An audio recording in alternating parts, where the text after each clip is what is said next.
ברשות מורי ורבותיי, ברשות הרב הקהילה, מרא דיית השליטה, הרב הגאון רבנון.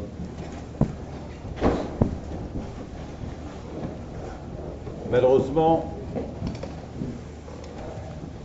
on se réunit lorsque tout le monde est assis par terre, mais on a une promesse de Kara Alay Moed, que Akadosh Baruch Hu, il peut rendre ce jour-là une fête. Donc il y a une possibilité que ça peut devenir un jour de fête.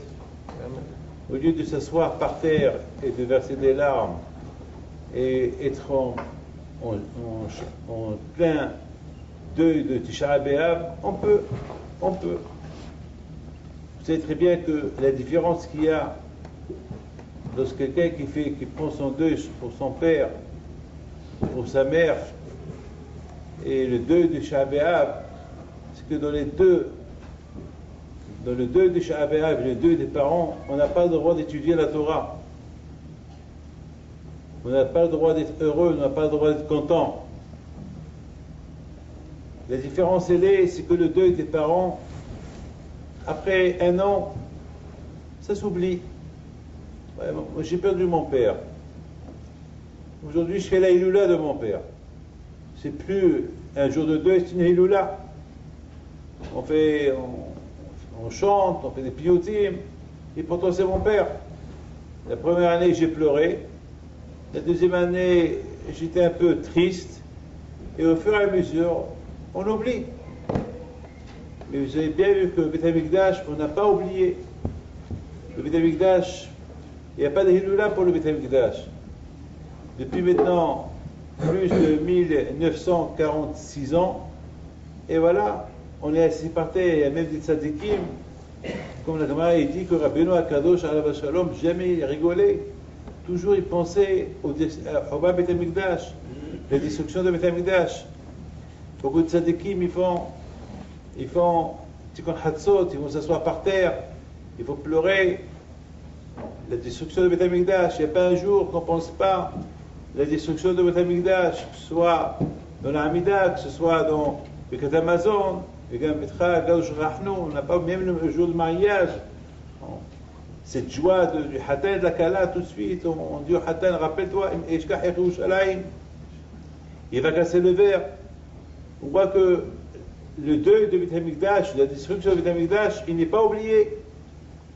On peut tout oublier, on peut oublier même combien de tzadikim on a perdu malheureusement ces dernières années, et combien on a pleuré pour leur disparition, et après on oublie.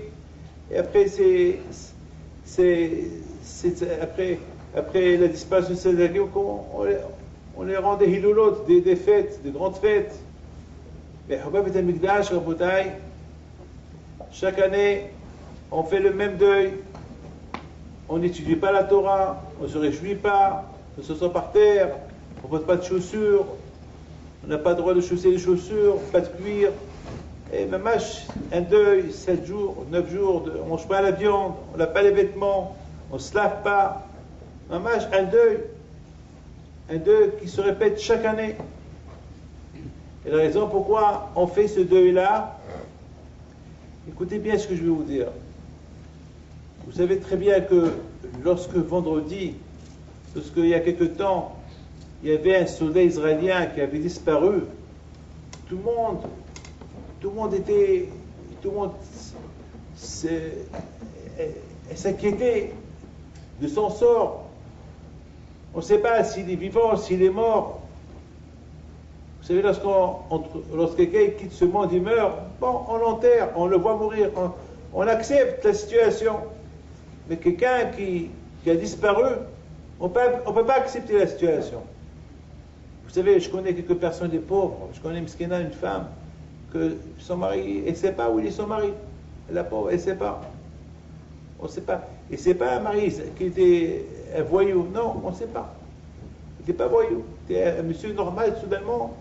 Un jour, il pleure retourner. Jusqu'à maintenant, on ne sait pas où est-ce qu'il est. Jusqu'à maintenant, il pleure. Combien de fois la pauvre, elle pleure, elle bon, combien de fois j'entends des gens qui me disent, Rabbi David, regardez Yaakov Avinu, lorsqu'on lui a dit que Yosef, il a disparu, il a vu une chemise, mais il n'a pas vu la tête de Yosef, il n'a pas vu le corps de Yosef. Si on lui a rapporté le corps de Yosef, il aurait dit, bon, Yosef il est mort, mais on l'a porté avec une chemise que Yosef portait. Mais ce n'est pas une raison. Il se peut qu'elle ait été blessée, il n'est pas mort. Où il est Yosef? Et son père ne pouvait pas prendre des condoléances. Pour un disparu, il n'y a pas de condoléances. On peut accepter des condoléances pour quelqu'un qui est mort, quelqu'un qu'on accepte, qu'on l'a vu, on l'a enterré, mais quelqu'un, à bouteille, qu'il a disparu, on n'accepte pas les condoléances. À bouteille, moi je pense que Beth Amikdash c'est pareil. Beth Amikdash, il est là. C'est comme, c'est Shalom. C'est pas un Beth Amikdash, le temple a été détruit, il ne va plus se reconstruire. Non. Si Hashui Shalom, il ne va plus se reconstruire, donc on aurait accepté la situation, on ne va plus s'asseoir par terre, on ne va plus pleurer, c'est fini, on va accepter. Mais non, le Beth Amikdash, on sait qu'il va se reconstruire, mais quand? Et parce qu'on ne sait pas quand, c'est pour ça qu'on est en deux. Mais quand? Peut-être demain. Peut-être, alors jusqu'à que ce Beth Amikdash va descendre du ciel, comme il a dit le Rav, alors on va être heureux. Pour le moment, il n'est pas venu. C'est la raison pourquoi on ne peut pas accepter des consolations pour la destruction de Beth Amikdash, parce qu'il n'est pas encore là. Et Hasbi Shalom, comme Hachamim disent, que chaque jour que le Beth Amikdash n'est pas construit, comme s'il a été détruit. Donc ça veut dire, moi j'ai dit cette semaine encore quelque chose un peu de plus grave.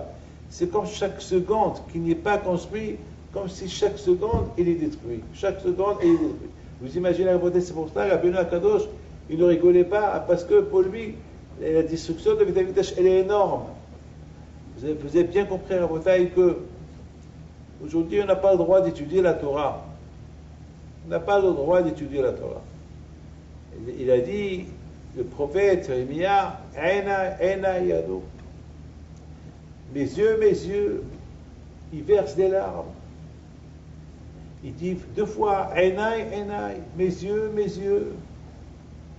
Combien on a pleuré pour le temple, le premier temple, et combien on a pleuré pour le deuxième temple. Et je pense à Rodaï que les larmes du deuxième temple, ils sont énormes, parce qu'au moins le premier temple, on savait qu'après 70 ans, le Beth Amikdash, il allait se reconstruire. Le premier qui a été détruit, on savait qu'il allait se reconstruire. Mais le deuxième temple, que les Romains ont détruit, on ne sait pas quand ça va se construire.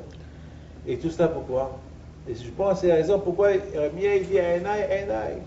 Mes yeux, 2 fois, mes yeux, il pleure pour le Chorban Beth Amikdash, et le premier et le deuxième. Alors, on va essayer de comprendre quelle est la raison pourquoi le temple a été détruit. Le deuxième temple. Hachami, tout à l'heure, j'étais en train de discuter avec ma femme, et je lui dis, tu te rends compte? Qu'est-ce qui s'est passé? Le prophète, il dit que Hachem, il a ras-le-bol, il a marre de nous. Le prophète, dans le Shabbat Hazon, le Shabbat des visions, toutes les choses que les prophètes ils ont vues, ça s'est réalisé. Ils ont averti les bénis Israël. Ils disaient, il va arriver ça, et des choses terribles. Ils ont même dit, vous savez, vous les femmes, vous allez manger vos enfants. Et personne ne croyait. Et ils voyaient les prophètes, Hazon, Obadia, les visions qu'il a vues à Obadia, et Ishaïa, la Shalom, et rien du tout. Vous savez, Rabotai, vous savez une chose, donc quelqu'un, lorsque les gens, ils vivent dans le bonheur, t'as beau leur dire, quand quelqu'un, cette semaine, on parlait comme ça, et puis je lui parlais des souffrances en Israël, il me regarde comme ça. Il me regarde. Je lui dis, tu sais mon fils, si tu sais que ton fils, il va faire un accident, dès que je lui dis ça, quoi, qu'est-ce que je vous dis que je lui dis, non. Voilà ce qui se passe en Israël, à Ashdod, à Ashkelon, des missiles. Ça ne te dérange pas? Ça ne te dérange pas tout ce qui se passe en Israël? Parce que tu es loin de tout ça. Tu n'es pas préoccupé de tout ce qui se passe à tes frères en Israël? Rien du tout. Mais au moment que je lui ai parlé de son fils, tout de suite il s'est réveillé. Ah, maintenant, je lui dis, ah, maintenant comprends très bien que nous, en Israël,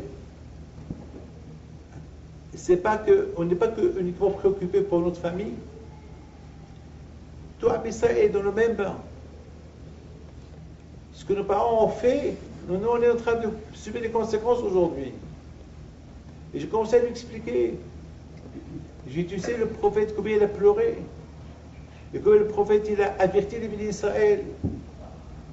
Tellement que les bénis d'Israël, ils avaient tout grâce à Dieu. J'ai dit, comme toi, tu as tout. Tu as tout, tu ne penses même pas, tu as tout. Tu es riche, tu as de l'argent, tu changes ta voiture chaque 2 mois. Tu as des maisons de partout. Alors tu penses à rien, tu vis dans ton monde d'argent. Parce que tu vis dans ton monde d'argent, mais quand c'est les vacances, tu ne sais même pas passer les vacances, tu passes les vacances partout. Alors, tu ne penses même pas. Qu'est-ce que tu es en train de me raconter la vie, qu'est-ce qui se passe? C'est pas mon affaire, c'est pas mon problème. C'est pas ton affaire, c'est Am Israël. Il a fallu que je le réveille pour lui faire peur un peu par rapport à son fils, pour qu'il réagisse un peu, qu'il réalise, on est juif, on n'est pas juif uniquement pour soi, on est juif pour Am Israël. C'est tout Am Israël. On est en train de pleurer aujourd'hui ce qui s'est passé il y a 2000 ans. Ouais, je suis en train de pleurer ce qui s'est passé il y a 2000 ans. Mais vous vous rendez compte dans les keynotes qu'est-ce qu'on a lu? Si vous comprenez qu'est-ce qu'on a lu, vous savez, on fait une dépression, c'est une déprime ce qu'on vient de lire maintenant. Ces keynotes qu'on vient de chanter, comme on a été tué, on a mangé nos enfants, et c'est de la folie. Bébé, ça démoralise ces keynotes-là. Mais non, il faut tout te rappeler. Attends, je me rappelle ce qui s'est passé il y a 2000 ans. Quel rapport? 2000 ans aujourd'hui. La bouteille, on te rappelle, ce qui s'est passé, tant que Mashiach n'est pas venu, ça peut se repasser. Il ne faut pas oublier la Shoah. Il ne faut pas oublier la Shoah, il ne faut pas oublier la Shoah, il ne faut pas oublier ce qu'aujourd'hui, malheureusement, aujourd'hui en Israël, je ne vais pas entrer dans la politique, combien s'ils auraient été attrapés, si Hachem Ishmor, si nos ennemis seraient rentrés en Israël par ces tunnels-là, à Rosh Hashanah, qu'est-ce qu'ils auraient pu faire? Hachem Ishmor, quel scénario, je ne veux même pas y réfléchir. Mais quel miracle Hachem nous a fait, mais quel miracle! Mais il a fallu ces 3 ans, ces 3 enfants-là, qu'ils ont un peu réveillé un peu,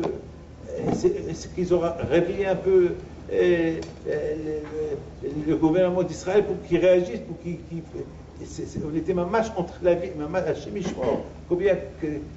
Qu'est-ce qui aurait pu arriver? Combien on doit dire merci à Kadosh Baruch Hu pour ce grand miracle qui est arrivé à Israël? Rabotai, et le prophète Hazon, et le prophète, il lance des visions. Et Rabotai, ces des visions, ce n'est pas des visions que ce qui va arriver, c'est des visions jusqu'à la venue de Mashiach, c'est des grandes. Mais Rabotai, il y a une chose, il y a des solutions à ces mauvaises visions.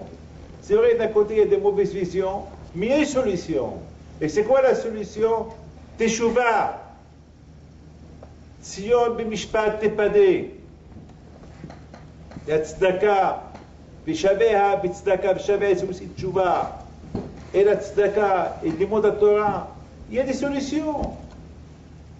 Et tant que on ne réussit pas à utiliser ces solutions, à Shemishmor, ça va, c'est grave, on est dans les problèmes. Et le prophète, il dit que si on se comporte de cette façon-là, il n'est pas content de nous. Il ne veut pas de nos Shabbatot, il ne veut pas de nos fêtes, il ne veut rien de nous. Il est en colère contre nous. Alors, c'est quoi la solution? On l'a lu tout à l'heure dans Echa. Il faut faire un bilan. Il faut qu'on cherche. La bouteille, le jour de Shabbat, c'est pas avec le jour que, voilà, on ne mange pas, on ne dort pas, on ne touche pas nos femmes, on n'a pas le droit de se laver, voilà, et il y a des coutumes de ne pas manger ceci et cela, non. Le but du Tisha B'Av, c'est de ça de la non. S'il faut faire un bilan, pourquoi on est assis par terre, pourquoi il tzadikim chaque nuit s'assoit par terre, pourquoi il faut qu'on quand on doit parler de pourquoi on doit se rappeler la Habab et Mikdash, c'est pas un se souvenir, point final, non. Les Hapesa de Rachel, il faut qu'on trouve un chemin, il faut qu'on trouve une route, il faut qu'on se décide, qu'est-ce qu'on veut. Les Hapesa de Rachel ou Benachouva. Alors, Rabotai, ce qui s'est passé, on dit Sinat Hinam. Tout à l'heure, je dis à ma femme, Viviane, dis-moi, c'est quoi Sinat Hinam? C'est quoi la haine gratuite? Je ne comprends pas, quoi. Moi, j'ai rien à faire, je vais haïr quelqu'un comme ça gratuitement. Quoi? C'est quoi Sinat Hinam? Et c'est quoi le tikkun, la réparation? Ahavat Hinam. Aimer gratuitement. Aimer gratuitement, c'est dur d'aimer gratuitement. En général, on ne peut pas aimer quelqu'un comme ça gratuitement. Quelqu'un à Botaï qui veut se marier, il tombe amoureux, il se marie. Quelqu'un à Botaï qui pour avoir le coût de l'argent, il faut, une fois avec l'argent, on trouve le coût de l'argent. On ne peut pas, Ahavat Hinam, pour aimer quelque chose, il faut goûter la chose. Comment je vais Ahavat Hinam, je vais aimer gratuitement? Comment je vais aimer gratuitement? Comment, bébé, je voudrais pardonner. C'est dur pour moi d'imaginer comment je peux aimer gratuitement. Mon fils, c'est mon fils, je suis obligé de l'aimer parce que c'est mon fils. Ma femme, c'est ma femme. Mon père, ma mère, c'est mon père, c'est ma mère. Le manger, je l'aime parce qu'il est bon, je l'aime. L'argent, on aime l'argent. Mais aimer gratuitement quelque chose, un ami qui va tout prendre, oui, et l'aimer gratuitement. Tu aimes ton prochain comme toi, gratuitement. Comment gratuitement? D'où je te connais? D'où je te connais pour que je t'aime gratuitement? C'est dur d'aimer gratuitement. Mais de l'autre côté, je me pose aussi une autre question. C'est quoi Sinat Hinam? Une haine gratuite. C'est quoi une haine gratuite? Où vous avez entendu quelqu'un qui aime comme ça, il déteste gratuitement? C'est quoi aimer? Aïe, aïe, aïe. Vous savez, la bataille de la paracha de cette semaine, on a vu comment Moshe Rabbeinu al Shalom dit au Bnei Israël que vous, Am Israël, vous avez traité Hachem qui vous déteste gratuitement. Oui, vous avez dit à Hachem, lorsque vous êtes parti pour espionner la terre de Canaan et vous êtes retourné, vous m'avez dit, oui, la terre elle est bonne, mais Hachem, il nous déteste. Comment il nous déteste? Oui, il nous a libérés de l'Égypte, il nous a donné Zamak la Torah, il nous a donné la manne, il nous a donné Shabbat, il nous a inondés de cadeaux, il nous a fait traverser la mer, on a vu des miracles, on est devenu riches, millionnaires, milliardaires. Il n'y avait pas un juif qui n'a pas pris 300-400 chameaux pleins de butin, plein d'argent, plein de vêtements de l'Égypte. Et vous avez dit que Hachem, il nous déteste tellement il a fait tout ce qu'il a fait pour nous, tous ces miracles qu'il a fait pour nous, c'est pour qu'on meure en Égypte. C'est belle, c'est des bêtises. Comment? Est-ce que Raboté et moi, je vais enrichir quelqu'un, je vais donner le numéro du loto à quelqu'un, voilà le numéro de loto, tu vas devenir multimilliardaire, et une fois qu'il a gagné l'argent, je lui prends tout l'argent, je le tue. Et voilà pourquoi c'est pas ça. Et ça, Kadosh Baruch Hu, il n'a rien à faire. Quoi, Kadosh Baruch Hu, il n'a rien à faire? Quand Kadosh Baruch Hu fait, et ça, vous pouvez imaginer Kadosh Baruch Hu fait avec nous des miracles, pour qu'il nous déteste, pour qu'il nous tue, parce qu'il nous déteste. Si moi je déteste quelqu'un, pourquoi je vais faire des miracles? Si je déteste quelqu'un, si j'aime pas quelqu'un, je sais pas moi, mon cher Rabbeinu, il leur a dit, c'est quoi ça? C'est quoi cet argument? Quand Hachem, il nous déteste, Hachem, il a la sin'a, il a la haine contre nous, il nous déteste, il a une haine contre nous, il nous a fait du bien pour nous tuer, pour nous donner entre les mains. C'est pas logique. C'est comme à avec quelqu'un qui se marie et qui fait des enfants, il prend ses enfants et il les frappe il les frappe, il leur dit, je vous ai apporté dans ce montagne pour vous frapper. C'est pas logique. Ah oui, il dit, mais bon, tu es fou. Tu es fou. La beauté, écoutez bien. Malheureusement, la haine, quand je vais au cours, il a dit au Béni Israël, vous dites que moi je vous haïs, et c'est pour ça que je vous ai fait tout ça. Il lui a dit à quand je vais au cours, sachez, à cause de cette phrase-là, vous allez être punis. Le premier temple va être détruit, et le deuxième temple, il va être détruit. Mais le deuxième temple, je ne vous dirai pas quand je vais le reconstruire. Ça il va rester en point d'interrogation. On ne sait pas. Ça peut être maintenant, ça peut être dans 200, ça peut être ou maintenant ou dans 200 ans, jusqu'à la fin des 6000 ans. Ou maintenant. J'avais dit, je ne vous dirai pas quand. C'est quoi la bataille Sinat Hinam? C'est quoi détester gratuitement? Et c'est quoi aimer gratuitement? Et détester gratuitement, c'est facile. Hein? Ne croyez pas que détester, c'est quelque chose de grave. Vous savez c'est quoi? Lorsqu'on n'apprécie pas quelqu'un, ça peut être détester.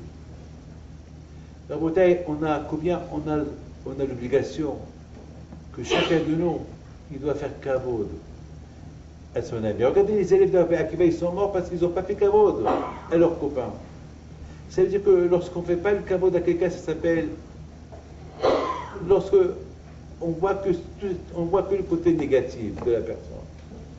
Combien chacun de nous, la bataille, doit voir le côté positif de la personne. Et c'est dur à bataille de voir le côté, non pas dur, c'est tellement facile. C'est tellement pas facile. Moi, je me rappelle à Bretagne, lorsque j'étais jeune, une fois, j'ai dit à mon père, papa, tu m'aimes? Et mon père, la vache, il m'avait dit, regarde mon fils, j'ai 10 doigts. Est-ce qu'il y a dans ces 10 doigts-là, est-ce qu'il y a un doigt que je n'aime plus que l'autre? Non. J'ai les 10 doigts. À Israël, ils doivent se comporter comme 10 doigts. Chacun doit aimer l'autre. À Israël, Gabato. À Israël, Gabato. On doit être tellement conscient que nous, à Israël, on est le peuple d'Hachem avec la Torah. Regardez, aujourd'hui, lorsqu'il y a la guerre en Israël, tous les Juifs ils sont ensemble. Même aujourd'hui, un Hassid, le pauvre, il est mort aujourd'hui ce matin. Un Hassid de Toldot Aharon. Il a été tué par cet arabe ce matin. Malheureusement, la semaine dernière, il y a un journaliste qui l'a dit. On a vu des cercueils qui sortent de tous les endroits, mais aucun cercueil qui est sorti de Me'acharim. Un journaliste, il a dit ça.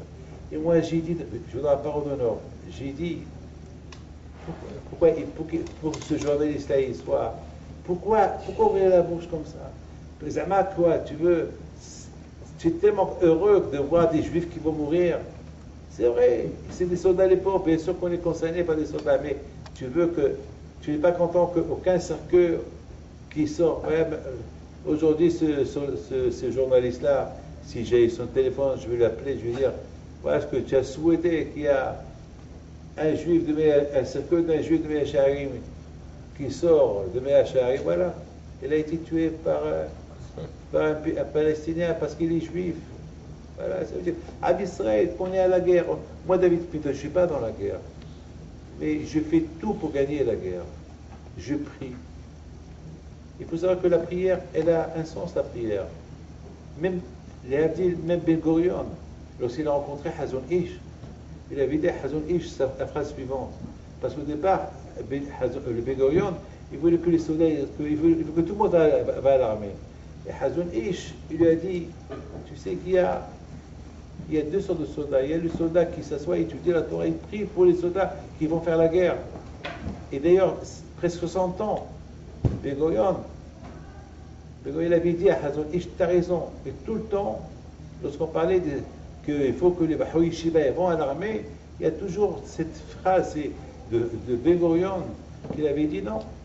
Il y a ceux il y a l'armée qui vont faire la guerre, et il y a l'armée qui s'assoit, ils prient pour l'armée qui font la guerre pour qu'ils réussissent, pour qu'ils gagnent.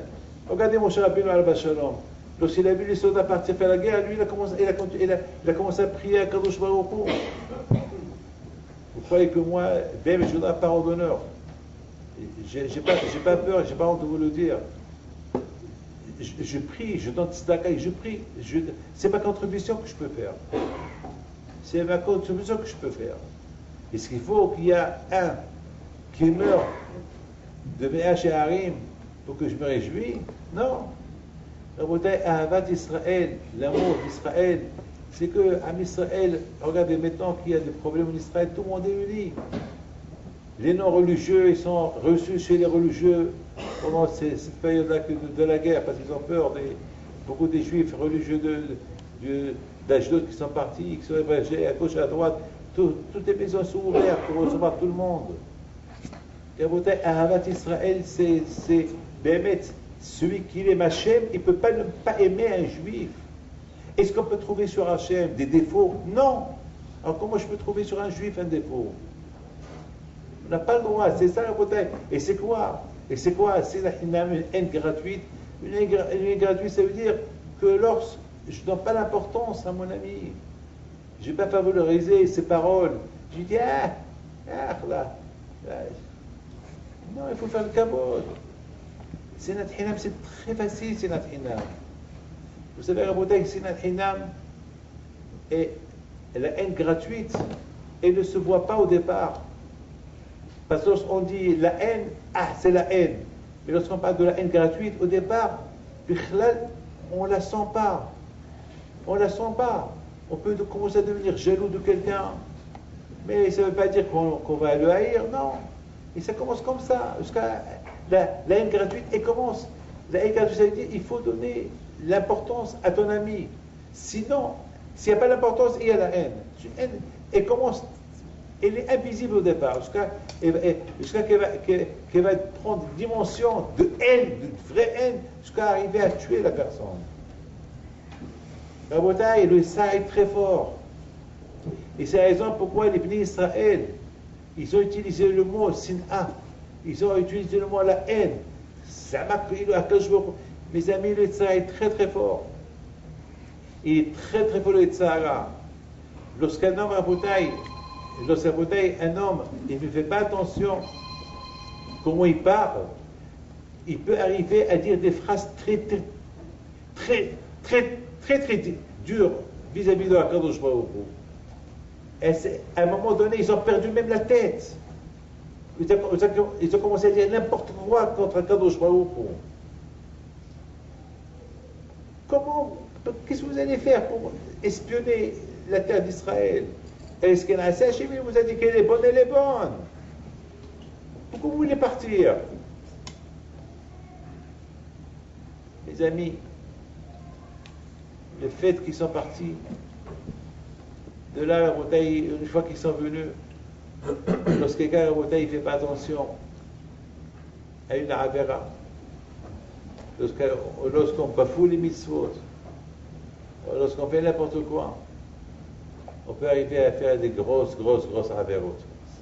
On peut même arriver à dire on peut même dire, je ne peux pas. Il y a quelqu'un qui m'a dit, comme ça, maman, il me l'a dit, c'est pas comme il me l'a dit. Il m'a dit, mais pourquoi Hachem, il a fait ça? Il ne peut pas faire autrement que ça. Alors je lui dis, va lui demander. Va lui demander. Il m'a dit, comment je vais lui demander? Je lui dis, écoute, pourquoi tu me demandes à moi? Moi, ta question, je ne me pose pas ta question. Mais ta question, puis tu te poses cette question, va lui demander. Me dis comment? Je lui dis, comment? Tu vas mourir. Et une fois que tu meurs, tu lui demandes. Mais dis là, pourquoi tu me souhaitais la mort? Je dis, mais tu me poses des questions que je ne peux pas te répondre. C'est des questions. Est-ce que tu te poses des questions? Ah, je lui dis, je te pose une question. Pourquoi tu veux que demain matin tu te réveilles? Vous voulez pour que le bon Dieu demain matin il va vous réveiller? Tu vas faire Shema Israël et tu restes au lit. Voilà. C'est pas bien. Pourquoi tu veux? Mais pourquoi tu ne te poses pas cette question? Pourquoi tu veux que le bon Dieu te réveille? Vous voyez, raconter beaucoup de fois, après il a compris qu'il a mal posé. Après il me dit, je m'excuse. Tu sais mon fils avec moi je te laisse passer. Mais si tu étais à côté de Moshe Rabbeinu, et tu aurais posé cette à l'époque là-bas dans le désert là, donc tu serais pas là-bas, tu seras pas maintenant vivant. Réfléchis. Ben, voilà, à la fin, c'était pas de sa faute. Après, il a regretté. Mais c'est ça le tzara. Il pousse la personne. C'est le hinam, c'est très dur. C'est le hinam, elle ne se voit pas, c'est notre hinam. Mais on ne la voit pas. On ne la voit pas. On ne la voit pas. Et comment c'est une haine, c'est pour ça qu'on appelle la haine gratuite. Vous savez c'est quoi gratuit? Gratuit qui ne coûte rien du tout. Voilà. Et qu'imaginez-vous qu'on vous dit, vous pouvez rentrer à n'importe quel magasin, prenez gratuitement ce que vous voulez là-bas. Après, on n'apprécie rien. Gratuit, c'est quelque chose qu'on n'apprécie pas. Écoute, je répète. Si on vous dit tout est gratuit. Et imaginez-vous, tout est gratuit. Tout est gratuit. Si tout est gratuit, tu ne vas plus rien apprécier. Tu vas rentrer dans le magasin, tu vas prendre même des choses qui coûtent cher et tu vas les jeter. Pas c'est gratuit. Tout est gratuit. Je me rappelle, il y avait comment ça s'appelle, il y a quelque temps à Lyon, on avait fait pas une braderie. J'avais un lot de vêtements et les gens ils sont venus. Vous savez, ils prenaient les vêtements et les jetaient par terre. Ils marchaient sur les vêtements. Ils marchaient sur les vêtements. Vous savez pourquoi? Parce que c'est gratuit. Mais si, par exemple, ça coûtait 100 euros, 100 dollars par pièce, ils vont marcher sur eux. Jamais. Parce que ça coûte de l'argent. La haine gratuite, c'est lorsqu'on n'apprécie pas la chose. Lorsqu'on n'apprécie pas la chose, on finit à détester ne pas apprécier l'ami, ne pas apprécier valoriser le bien qu'il te fait. Et c'est ça, ça s'appelle, après il devient une haine gratuite. Et après, lorsqu'on ne va pas faire kavod à la personne, et c'est comme ça, maintenant je ne fais pas kavod, demain un peu plus, je ne vais pas faire kavod, et après, je ne vais pas faire cas de ce qu'il va dire, et ainsi de suite, jusqu'à un moment donné, je ne vais plus faire cas de lui, et après, je vais parler de lui, et après, ça va être une haine, oui, mais je te déteste. Pourquoi? Ouf, t'arracheras. Pourquoi? Finalement, et s'il fait un bilan, il va voir ça aussi, c'est gratuit.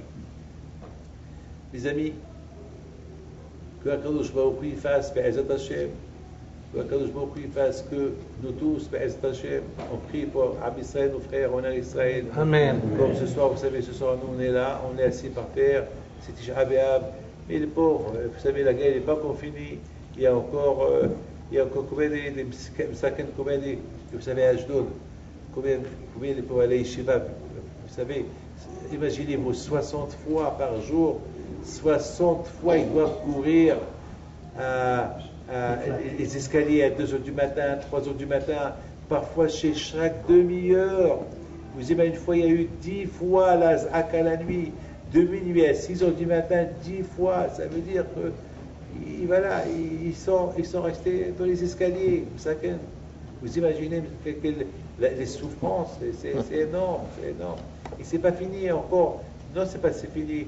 Je ne sais pas comment ça va se terminer. Il se termine comme maintenant. Ça veut dire qu'il faut s'attendre encore dans 2, 3, 4 ans, encore, et encore, et encore.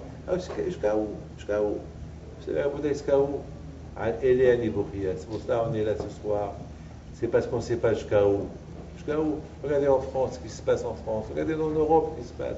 Regardez les Juifs partout, un peu partout. On ne sait pas. Dans la bouteille. Non. On doit faire une recherche, prise de conscience, faisons des recherches, Minashuva, et retourner à Kadosh Baruch Hu. Et hier, Kadosh Baruch Hu fasse Be'ez Hashem, que ce soir, le dernier soir Be'ez Hashem, que demain Be'ez Hashem, on va se réveiller, comme il a dit le Rav Shihye, que le Mashiach il va venir, Be'eseh Hadaz. Vous savez qu'est-ce qu'il dit? Rav Chaim Volozhin, une fois, il rentre à la maison, et sa femme lui dit, Chaim, comment Mashiach il va venir? Comment? Nous, à l'époque, Zamak, à l'époque, il n'y avait ni texto, ni téléphone, Wallo, il n'y avait rien du tout. Il y avait Wallo, il n'y avait rien, même pas d'électricité, il n'y avait rien du tout. Comment? Nous, on est là, à vous loger, comment il va venir? Il dit à sa femme, un jour, je vais venir d'Aïshiva, et je vais rentrer à la maison, et je te vois en train de faire greffer des fiches. Tu es en train de faire du poisson. Et je vais te dire, ma femme adorée prépare-toi, Mashiach il est là. Il lui dit comment? Il a dit tous, le Mashiach, il va se réveiller dans le cœur, dans le corps de chaque personne, et il va entendre une voix, je suis là. Prépare-toi, je suis là. Le Hafetz Haïm, il avait une valise qui était toujours à côté de la porte. Et dans cette valise, qu'est-ce qu'il y avait? Lui était Cohen. Il avait les vêtements blancs, un halouk, des vêtements blancs. Et les gens qui venaient chez lui, Kvodaraf, tu voyages? Parce qu'il y a la valise à côté de la porte. Si tu vois la valise à côté, c'est que tu voyages. Il dit non, j'attends Mashiach. Et lorsque Mashiach il va venir, j'ai là-bas les vêtements du Kohen Gadol, j'ai là-bas des vêtements pour aller commencer à travailler dans la Beth Amikdash. La Emouna, c'est ce qu'il dit. Donc il a dit, Bessah, vous savez, lorsque vous marchez dans la rue et vous trouvez un diamant, est-ce que tu savais qu'il allait y avoir ce diamant-là? Non. C'est comme ça, Mashiach. Sans savoir, ça va s'entendre. On va entendre dans la Géoula et on va se préparer. Donc, hier, ce soit comme ça. Et que Hachem nous donne à vous tous, je vois cette belle communauté de Laval, Bléhénara, qui était, je me rappelle, il y a 10 ans, il n'y avait pas Bléhénara, c'était pas comme qu'elle est belle maintenant, Bléhénara, elle est super belle. Et vous avez aussi un très bon Rav, vous avez un grand sport de l'avoir avec vous.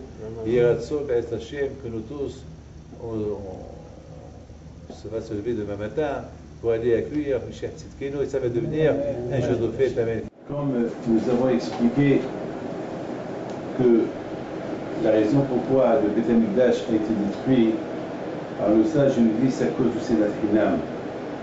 On a essayé de comprendre, dans les cours qu'on a fait, comment est-ce possible qu'on peut aimer quelqu'un gratuitement? Comment? Si on déteste quelqu'un, il doit avoir une raison. Il doit avoir une raison. On ne peut pas aimer quelqu'un gratuitement. C'est dur d'aimer quelqu'un. On ne peut pas détester quelqu'un. De la même façon qu'on ne peut pas aimer quelqu'un gratuitement, on ne peut pas détester quelqu'un gratuitement. Comment? Il y a toujours une raison. On a essayé d'expliquer un peu plus ou moins tout à l'heure, mais je pense que déjà, comme je vous ai expliqué tout à l'heure, que lorsque les Israël ils sont partis pour exploiter la terre de Canaan, ils sont retournés de la terre de Canaan, ils ont dit la terre est bonne, et après ils ont commencé à parler du mal sur Hachem. Oui, Hachem, il nous déteste tellement qu'il nous déteste, les signes qu'il a Hachem contre nous, jusqu'à qu'il nous a libérés de l'Égypte, il nous a fait tellement beaucoup de miracles, il nous a tellement gâtés pour nous frapper. Ça n'a aucun sens. Ça n'a aucun sens. Donc on a expliqué que malheureusement c'est ça le Tzara. Le Tzara au départ, il commence à faire fauter quelqu'un avec une petite faute. Et au fur et à mesure qu'il le fait fauter, jusqu'à qu'à la fin, il peut même lui trouver des excuses, à tel point que l'homme lui-même se trouve des excuses banales, des excuses bêtes, pour justifier sa cause, et pour, malheureusement, pour ne pas faire ce que Hachem veut. C'est tellement grave, hein, parce que les Juifs, ils ne devaient pas y aller pour visiter la terre de Canaan, si elle est bonne ou pas. Puis Hachem, il a dit qu'elle est bonne. Alors, point final. Le fait qu'ils sont partis, ça veut dire qu'il y a des choses qu'ils cherchent. Donc le Tzara, pendant 40 jours, il a eu pas mal de travail sur eux, jusqu'à que ils sont allés à dire des choses bêtes, des choses tellement bêtes qu'on ne peut même pas imaginer, même à aller dire que Hachem il nous déteste. C'est-à-dire que finalement, à la rigueur, l'Égypte c'était bien pour eux. Ça veut dire que c'est mieux qu'ils restent en Égypte. Au moins en Égypte ils sont esclaves, mais vivants. Plus ou moins, de temps en temps, par eux, ils attrapent quelques chigronotes, quelques folies, et ils tuent leurs enfants. Mais ils étaient esclaves, d'ailleurs, pendant 400 ans, ils étaient là-bas. Mais pour eux, aller en Israël, aller dans tel canal, c'est 100%, c'est la mort. Attends. Et alors Hachem, ça veut dire que Hachem, lui qui les laisse tranquilles en Égypte, il les a fait quitter l'Égypte avec des miracles, et il leur donne la Torah pour les punir dans la terre de Canaan. Ça n'a aucun sens. Mais mes amis, le Tzara, il est comme ça. Il est fort, le Tzara. Ben justement, mes amis, Akadosh Baruch Hu leur a dit, puisque vous dites que moi je vous déteste, à cause que j'ai la sina, à cause que je vous déteste, je vous ai fait ce coup-là, eh ben on va voir qui déteste qui. On va voir, une fois que je vous donne l'Israël, vous allez rentrer en Israël, on va voir qui déteste qui. C'est moi qui vous déteste, ou c'est vous qui allez détester les uns les autres sans aucune raison. C'est notre énam. Vous dites que moi je vous déteste, on va voir la cause qui va causer la destruction de l'État-Village.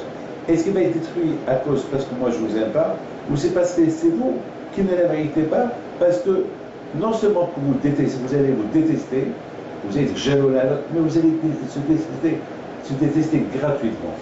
Et comme l'histoire que la Gemara raconte sur Kamtsa ou Vakamtsa, et je ne sais pas que je raconte cette histoire, c'est quelqu'un qui a fait tellement du mal à un autre juif, il a fait honte, et ce juif-là, pour ne pas subir cette honte, il a dit, écoute-moi, je te paye, ne me fais pas honte, je te paye, je te donne des millions, ne me fais pas honte. Il a dit, non, non, sors d'ici. Il a fait honte devant tout le monde, il y avait les Hachamim. Les Hachamim, ils ont assisté à toute cette scène. Ils ont assisté comment ce monsieur-là, celui qui a fait la fête, comment il fait honte à un qui devait être son ennemi, et ils n'ont rien dit. Sauf que ce monsieur a dit quoi, Hachamim, au secours, aidez-moi. Regarde ce qu'il est en train de faire. Je propose de lui donner une grosse somme d'argent, il ne me fait pas honte, et malgré tout, il ne veut pas mon argent, il me fait honte. Les Hachamim, ils n'ont rien dit. Donc de là, vous voyez que, même Hachamim, ils étaient hypocrites. Et hier, Rav Banan, il m'a dit qu'il a lu dans un livre. Rav Banan, c'est un des Dayanim de Montréal, il a dit il a vu dans un livre que le fait que les Hachamim, à l'époque, pas les Hachamim, les gens, ils ne faisaient pas des Torahot, des remontrances l'un à l'autre, ça s'appelle Sina, ça s'appelle être gratuit. C'est de la folie, c'est-à-dire que si je vois quelqu'un qui faute, et je ne dis pas c'est péché ce que tu fais, ça s'appelle que je le déteste. Ça s'appelle Sinat Chinam. C'est-à-dire que, c'est quoi? Ça veut dire, si je comprends bien, à Avat Israël, l'amour d'Israël, et le juif, c'est lorsque tu vois qu'il faute, et tu lui dis, c'est péché ce que tu es en train de faire. Tu lui parles. On n'a pas le droit de laisser quelqu'un fauter. Et si on laisse quelqu'un fauter, ça veut dire qu'on le déteste. Et Shlomo HaMelech dit que celui qui évite à éduquer ses enfants, c'est qu'il les déteste. Parce que tu ne les éduques pas, ils vont devenir des voyous, des gangsters, ils vont finir leur vie dans la prison. Donc tu les détestes. Alors moi j'ai dit à Rabbanou hier, oui, eh ben, on a la preuve de Hachamim. Avec aussi les Juifs à l'époque, ils ne faisaient pas les remontrances l'un à l'autre, alors d'où ils ont appris ça? De Hachamim. La preuve que l'histoire de Kamsa va comme ça, Hachamim ils étaient là-bas, ils ont vu comment le monsieur il est en train de faire Ava Kamsa, il est en train de le faire en devant tout le monde, il ne lui dit rien du tout. Ça prouve que de qui on apprend? On apprend de Hachamim. Donc c'est de la folie. C'est de la folie, c'est-à-dire que il ne faut pas comprendre que le mot Sinat Chinam, la haine gratuite, la haine gratuite, c'est le fait déjà que, parce que qu'est-ce que je perds que je ne fais pas de remontrance à quelqu'un? Qu'est-ce que je perds? Qu'est-ce que je perds? Je ne perds rien du tout, le contraire. Quand je fais des remontrances à quelqu'un, ça prouve que je l'aime. Si je ne fais pas de remontrances, ça prouve que je ne l'aime pas. Ça prouve que je n'aime pas, et là c'est grave. Alors c'est grave. Donc quelque part, moi je pense à Kadosh Baruch Hu, il Israël, comment vous dites que moi je vous déteste, c'est pour ça que je vous ai fait tout ce bien-là parce que je vous déteste. Comment vous pouvez imaginer juste pareil? C'est pas normal, c'est pas logique. Alors on va voir, si je vous aime ou je vous déteste. Voilà, je vais vous faire rentrer en Israël. je vais mettre tous vos ennemis sous votre pied, vous allez conquérir les terres de Canaan, vous allez construire le Beth Amikdash, vous allez avoir des rois, vous allez être super bien, et on va voir qui va causer, et vous allez voir comment vous allez être super content et heureux, et vous allez être super content, et on va voir après qui va causer la destruction de Beth Amikdash et qui va causer votre exil de la terre d'Israël. À tel point que vous allez pleurer toute l'éternité jusqu'à la vie de Mashiach ce que vous avez perdu. Bon, on va voir. Parce que les maîtres, entre vous et moi, suivant ce qu'on a perdu. Dans la prière de ce matin, le Shabbat, on dit, ça nous manque le Beth Amikdash, ça nous manque le Aaron HaKodesh, toutes les belles choses qui nous manquent. Ça nous manque lorsqu'on est allé au Shalaïm, ça nous manque des miracles qu'on voyait, ça nous manque les prophètes, ça nous manque les prophètes qui étaient là, les Hachamim, les Sanhedrin, ça nous manque le royaume de David, ça nous manque la Shekhinah qui est venue en Israël, on est tous ça nous manque la terre, il y avait des miracles, on vivait avec des miracles, tout ça aujourd'hui ça nous manque. Aujourd'hui malheureusement on est détesté et aujourd'hui on n'est pas aimé du tout, on n'est pas aimé. Voilà, même qu'on est en Israël, voilà, on est chez nous, on n'est pas chez on dirait qu'on n'est pas chez nous, on est bon, malheureusement les guerres qu'il y a, malheureusement avec les voisins, combien on souhaite qu'il y ait la paix, qu'il y ait que tout le voisinage vive en paix si Dieu veut. Est-ce que ça nous arrange de voir que ce sang coule? Non. Donc on n'est pas bien. Tout ça, ça nous manque. Combien on a pleuré pendant les prières de Shabbat. On a pleuré de voir. Vous savez très bien que j'ai expliqué que c'est pas facile de prier à Dieu, mais on ne sent pas Dieu.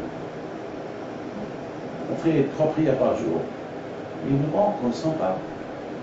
On vit trop, par exemple, je me rappelle, quand j'étais jeune à Essaouira, on sentait Shabbat, on sentait la fête de Shabbat, on sentait Pessah, on sentait Sukkot, toutes les fêtes on les sentait.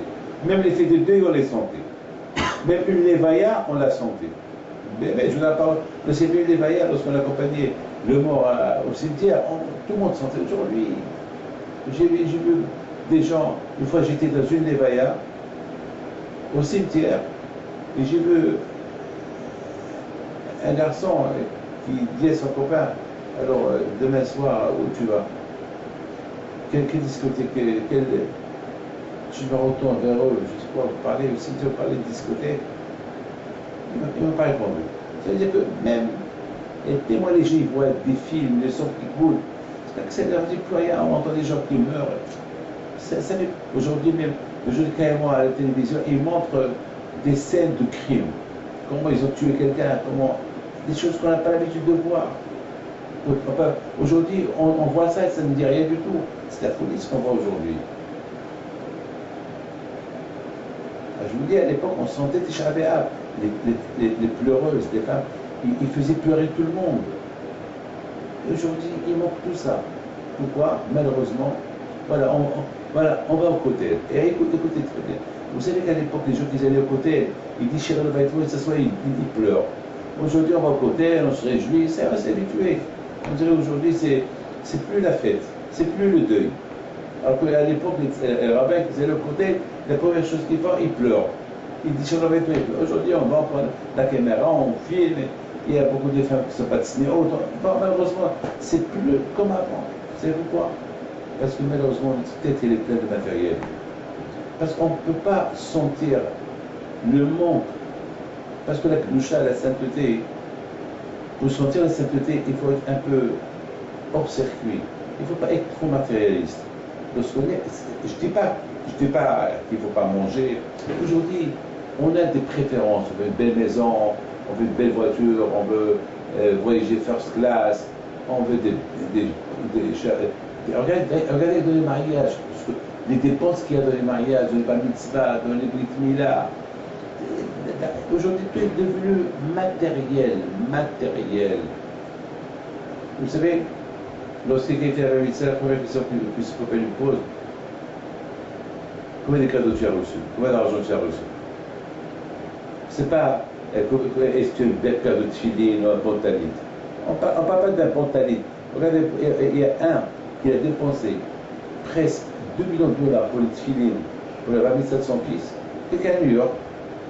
Vous savez combien il a acheté la tefiline à son fils? 150 $. Il est parti acheter les tefilines les moins chers pour son fils. Et je lui dis, mais comment tu fais des choses pareilles? Au lieu que tu dépenses 2, 3, 4, 5 000 $ pour une petite filine, comme tu as dépensé 50 000 $ pour un chanteur, et pour une filine, l'essentiel de la fête, c'est le tefilin. Et les tefilines, c'est ce que tu achètes, une file de 150 $. Je lui dis, tu sais pourquoi tu achètes une petite fille de 150 $? Parce que tu sais que jamais ton fils va les mettre. Quand tu t'es dit pour une seule fois qu'il va les mettre, c'est pas la peine que je dépose beaucoup d'argent. Je lui dis, mais alors, et pour le groupe de chanteurs que tu as déposé 50 000 $, pourquoi tu n'as pas pensé 5 ou 5, 6 heures que tu vas chanter? Ah, parce que là-bas, tu gardes le film. Chaque fois, tu veux voir le film, tu veux voir les chants qu'ils ont chantés. Parce que tu te vois là-bas. Vous voyez, les choses essentielles, on les a rendues bidons, et les choses bidons, on les a rendues essentielles. Et c'est la raison pourquoi aujourd'hui on ne sent pas la discussion de Beth-Amikdash comme avant. Parce qu'aujourd'hui, notre tête, elle est dans les vacances, dans les amusements, etc. Et c'est la raison pourquoi. C'est pour ça que le prophète il dit Bachot est prêt. Et c'est quoi Bachot? Pourquoi? Pleure et pleure. C'est-à-dire, c'est pas que la nuit de Tisha B'Av, tu pleures après tu oublies. Il faut que ce vidéo de Tisha B'Av, sur ce vidéo il faut que ça continue, il faut que tu penses toujours. Et lorsqu'on pense à ça tout le temps, alors là on montre vraiment, on veut retourner en Israël, là on montre vraiment que tout Hachem, il nous délivre, on veut Mashiach. Mais si on prend Tisha B'Av comme coutume, on ne mange pas la viande, on ne boit pas du vin, et on s'assoit par terre, et après on oublie. Non, Tisha B'Av, c'est pas une fête, c'est pas des coutumes, il y a une raison. Tisha B'Av, ça représente des raisons. Et tant qu'on n'a pas compris ce que Tisha B'Av, ça représente, on a perdu dans l'affaire. Tisha B'Av, ça représente, il faut se corriger les faits qu'on a fait avant, les fautes qu'on a fait avant. La haine gratuite. Lorsqu'on voit quelqu'un qui faute, c'est pas la peine de l'aider de fauter. Il faut essayer de lui dire c'est ce que tu fais. Si tu ne le fais pas, tu ne dis pas ça s'appelle que tu le détestes. Combien les rabbins doivent être bien avec leurs élèves. Et c'est ça Tisha B'Av. Tisha B'Av, c'est sentir que Hachem, il est en exil, on n'est pas chez nous. Et si on ne montre pas que vraiment on a de la peine pour la destruction de l'Amérique, ça veut dire qu'on est bien on est bien comme ça. Et si on fait Tisha B'Av, c'est uniquement par coutume, pas par obligation, pour ce que Beth-Amikdash représente, c'est tout. Vous savez, dans la paracha d'aujourd'hui qu'on a lue, c'est dans la paracha, je crois, Veit Hanan, c'est extraordinaire cette paracha-là. Là-bas, cette paracha, Moshe Rabbeinu, il dit à Israël, vous savez, un jour, si vous ne respectez pas Torah et Mitzvot, vous allez être jeté d'Israël. Joshua il va vous jeter, il va détruire le temple, il va détruire la terre, et vous allez être partout dans le monde, exilés, et là-bas vous allez faire l'idolâtrie. Alors moi j'ai pas compris ça, parce que c'est impossible. Ça, c'est la paracha Veit Hanan, hein. C'est la paracha qu'on lit dans Tisha B'Av le matin, la paracha de Vinoshanten. C'est la paracha Veit Hanan, si je pense. Alors j'ai pas compris, j'ai dit comment est-ce possible? En général, lorsque quelqu'un il vit bien et il fait quelque chose à son patron, quelqu'un qui sert bien son patron, et après il est contre son patron, il ne fait pas bien son travail, il le jette, il le punit. Et s'il le punit, c'est pour redevenir bon. Alors comment est-ce possible? Il va le punir, il va devenir comme pire avec son patron qu'avant. C'est pas. Si par exemple, je fais du mal à Dieu, et Dieu me punit, alors je vais me rattraper pour être encore bien avec le bon Dieu. C'est pas que je vais être encore plus je vais être encore plus contre le bon Dieu. Si je fais ça, et le bon Dieu va encore me punir encore plus et plus et plus. Ça ne marche pas comme ça. Alors, comment on peut expliquer cette paracha-là?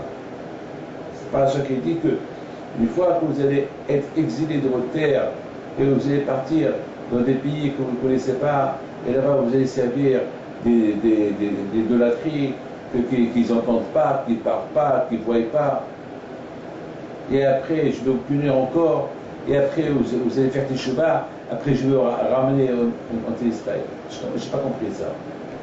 Mes amis, écoutez bien ce que je vais vous dire.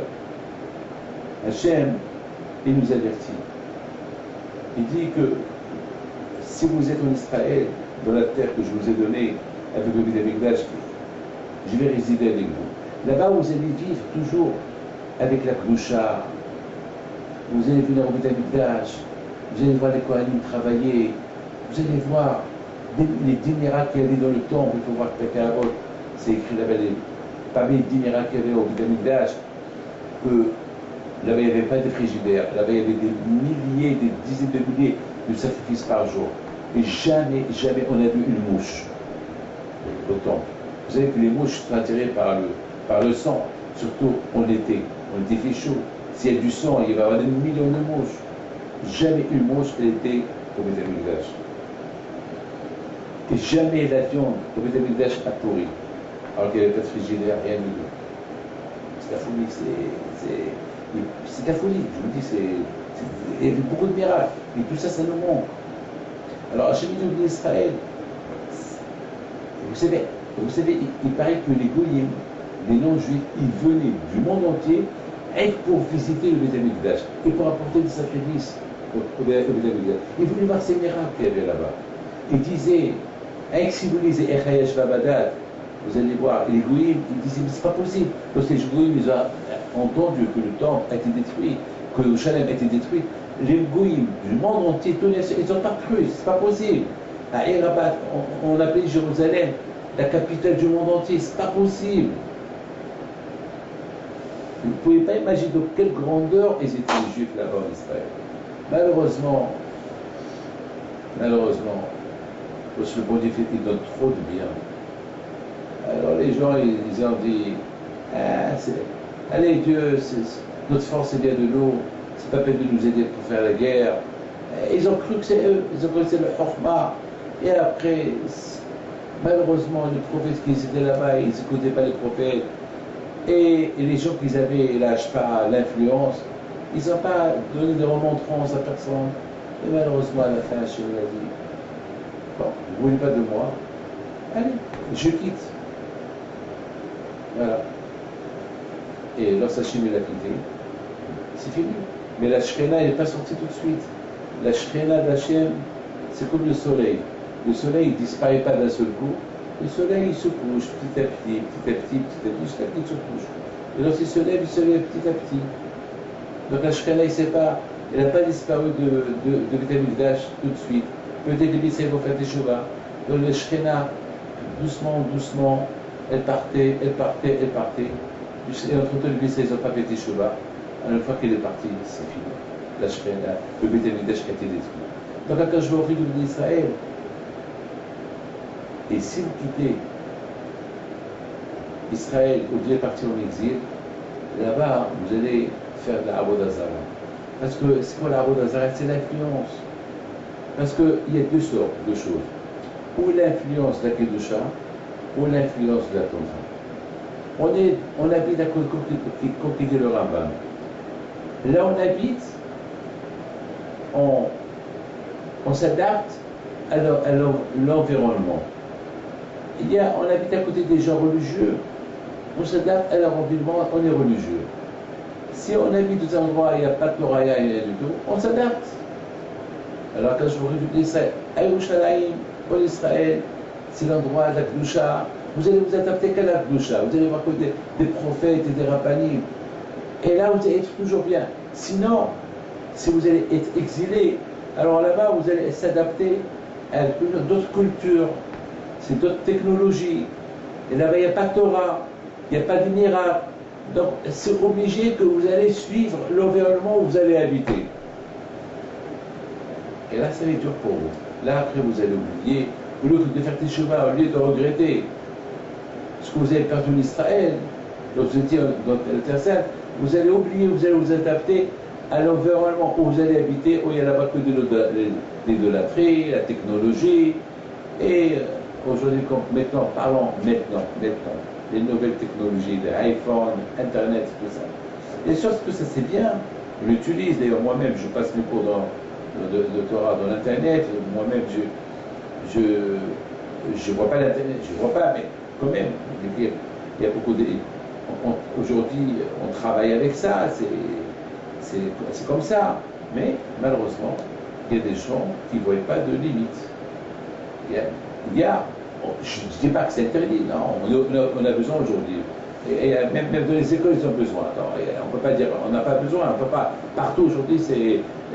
Là où tu travailles, tu cherches un médicament, tu cherches sur Internet. Aujourd'hui, Internet, ça devient la chose la plus rapide, la chose qui peut t'aider. Mais aussi là-bas, il y a des choses, combien des gens ont été détruits. D'ailleurs, même, une fois, j'ai vu le Figaro, le journal Figaro.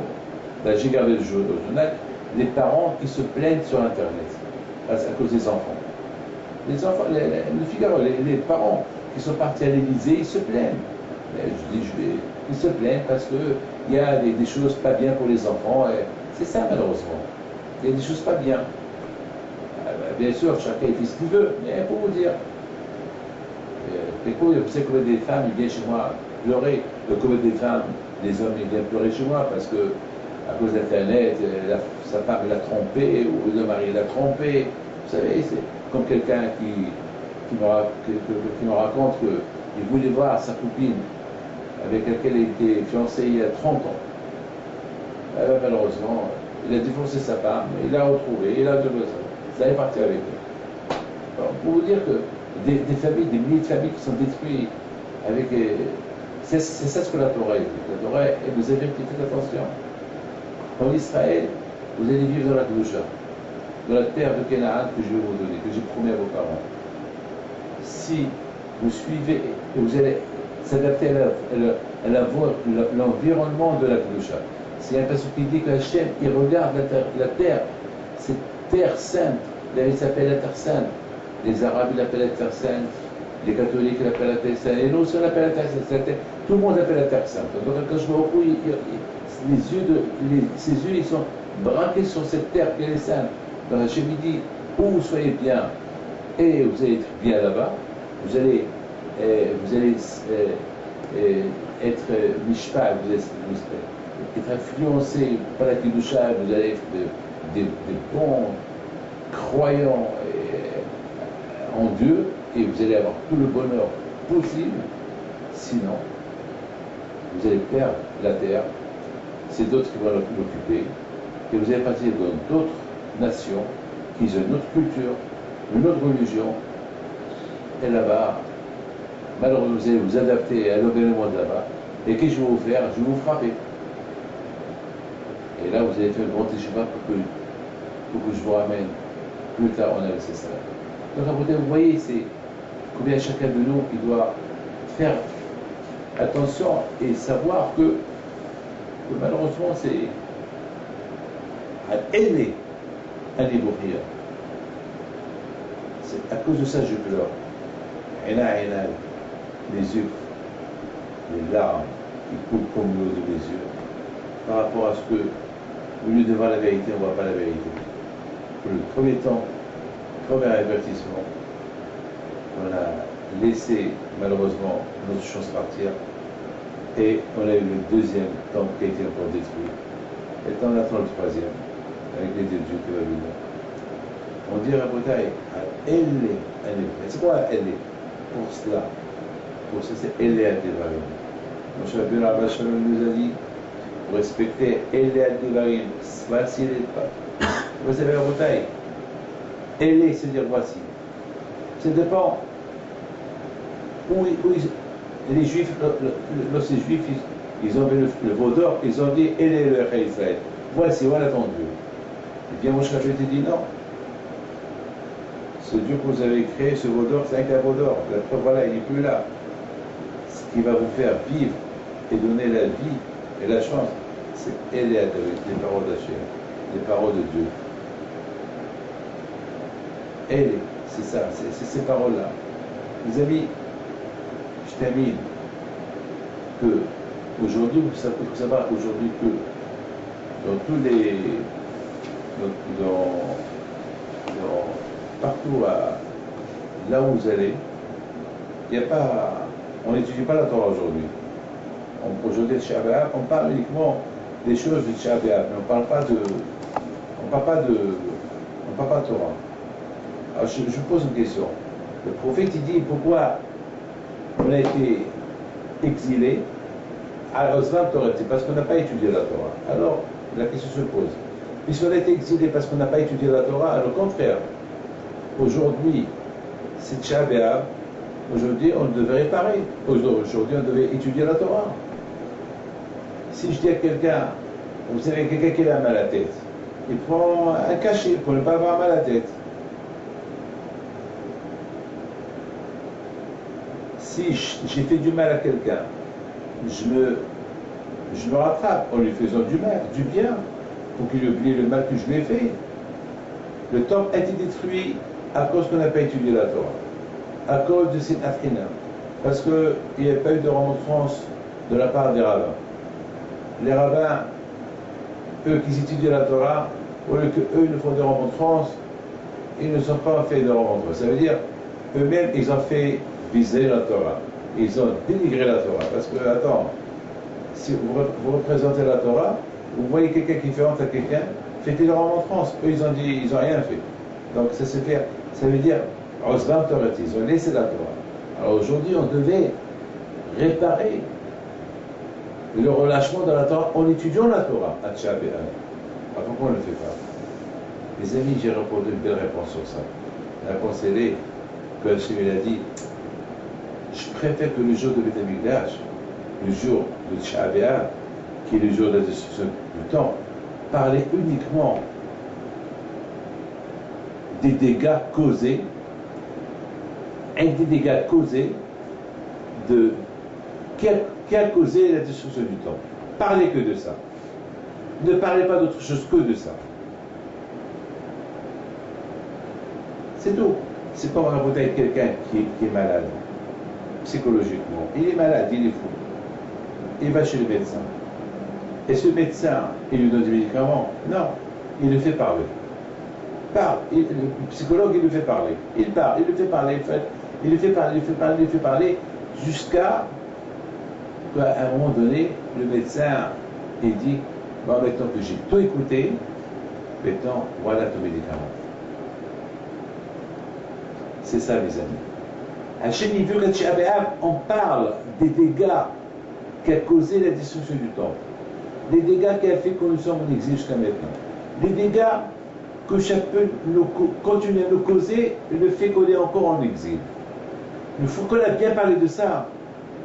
On va dire, bon, tous ces dégâts-là, c'est à cause qu'on n'a pas étudié la Torah. Maintenant, on va étudier la Torah. Donc, Hachem dit, je préfère qu'on va étudier la Torah demain, pas aujourd'hui. Aujourd'hui, parlez des dégâts qui a causé votre exil, des dégâts qui a causé votre départure de Yerushalayim, de Eretz Israël. Une fois qu'on a parlé de tous ces dégâts, on va comprendre la raison pourquoi. Une fois qu'on a compris, alors là, Hachem lui dit, c'est-à-dire que, parce que Hachem a peur que si aujourd'hui on répare, en étudiant la Torah, on va se dire, on va réparer, et la raison pourquoi le temps a été détruit à cause de la Torah, on va réparer. Alors aujourd'hui on va étudier, demain on ne va pas étudier, on a gagné quoi? Hachem préfère qu'aujourd'hui on parle des dégâts, et après, une fois que tu as compris, c'est quoi les dégâts quand quelqu'un qui veut construire une maison? Avant qu'il construise une maison, il faut les plans. Une fois qu'il a les plans, il faut qu'il a le béton, et après il faut qu'il préoccupe les bétons, et il ne va pas porter les ouvriers comme ça, il faut qu'il y ait le béton, il faut qu'il y ait le sable, il faut qu'il y ait le ciment, il faut qu'il y ait les fils, une fois qu'il y a tout ça, là tu peux construire. Mais tu ne peux pas construire avec de l'air. Là aussi, on ne peut pas réparer la cause de la destruction de l'héritage qui a été à cause de la Torah en étudiant la Torah. Mais il faut déjà réparer l'essentiel. Et l'essentiel, L'essentiel, c'est quoi? L'essentiel, déjà, il faut réparer les midotes, les mauvaises qualités. Il faut parler déjà pourquoi le temple a été détruit. Il a été détruit parce qu'il y a eu une mauvaise qualité. Et ces mauvaises qualités sont venues à cause de toi, à cause de la Torah. Ah, le temps que tu connais que toutes les mauvaises qualités que tu as, qu'ils ont causées à cause de la destruction de Mikdash, c'est à cause de la Torah, maintenant tu peux utiliser la Torah. Les amis, je termine avec une seule phrase.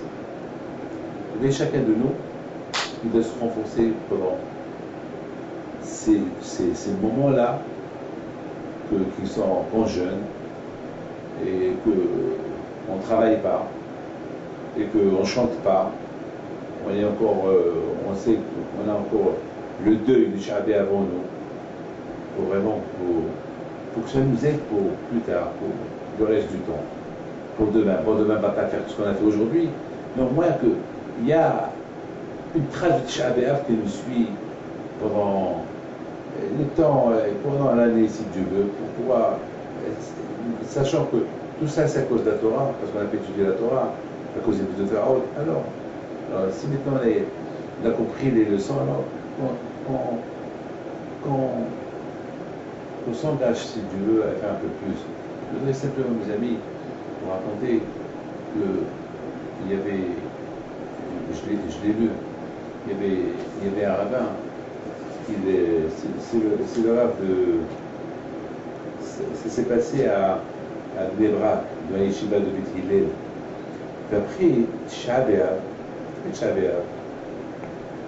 il y avait quelqu'un,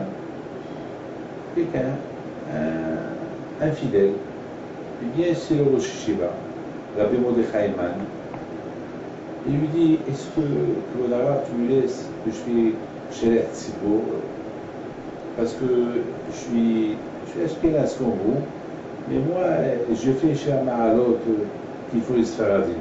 Je voudrais ajouter un mismor à cause un mismor que les Sfaradim il faut. Et Rabbi Mordechai Mann, alav shalom, il le regarde, il dit, mon ami, depuis hier, ça fait 24 heures qu'on est assis par terre. Ça fait 24 heures qu'on pleure à cause du Sinat Khinam, à cause de la haine gratuite. Mais toi, tu viens me poser cette question. Et qu'est-ce que je veux te dire? Je vais te dire non. Qu'est-ce que je vais te dire non? À cause de la haine gratuite et tout ça. À cause des coutumes. Moi, je fais ça, moi, je fais ça. Même qu'aujourd'hui, il y a les Ashkenazim, les Sfaradim, les Hasidim, chacun a ses coutumes. Mais on n'a pas le droit de se disputer pour des coutumes. Il y avait, au cours des synagogues, il y a des disputes, des guerres à cause même de l'air. Comment il faut chanter Azech Moshe, l'autre ça ne lui plaît pas et il fait une guerre à cause de ça. J'ai assisté une fois dans une synagogue, une guerre, une bataille de livres. Chacun est jeté. Pourquoi? Tout ça à cause d'un air de Azech Moshe. Un il a commencé, l'autre il a dit non, c'est pas comme ça, il faut faire comme ça, il a dit pourquoi pas, et voilà, et la guerre à cause de ça. Une haine gratuite pour des bêtises. Et combien de fois des haines gratuites il y a parce qu'on oublie quelqu'un, on ne l'a pas invité. Vous savez, après le mariage de mon fils, j'ai reçu plein de coups de téléphone. Pourquoi on ne m'avait pas invité? Je ne peux pas inviter 10 000 personnes, je ne peux pas inviter 20 000 personnes. Comment voulez-vous que je fasse? Il faut que parfois j'oublie. Il y a un que j'ai invité et que sa carte est retournée. Ce n'est pas de ma faute. Il faut savoir juger bien les gens. On ne peut pas inviter tout le monde. Il faut que celui qui n'a pas été invité, il faut qu'il comprenne pourquoi on ne l'a pas invité. Et ça arrive tout juste un problème dans les fêtes. Et tout ça, ça crée des tensions, ça crée une haine gratuite. Que le bon Dieu vous protège à mes cœurs. Donc voilà, je vous ai fait un cours que j'ai commencé à la synagogue. Et voilà, je l'ai terminé à la maison. À bientôt.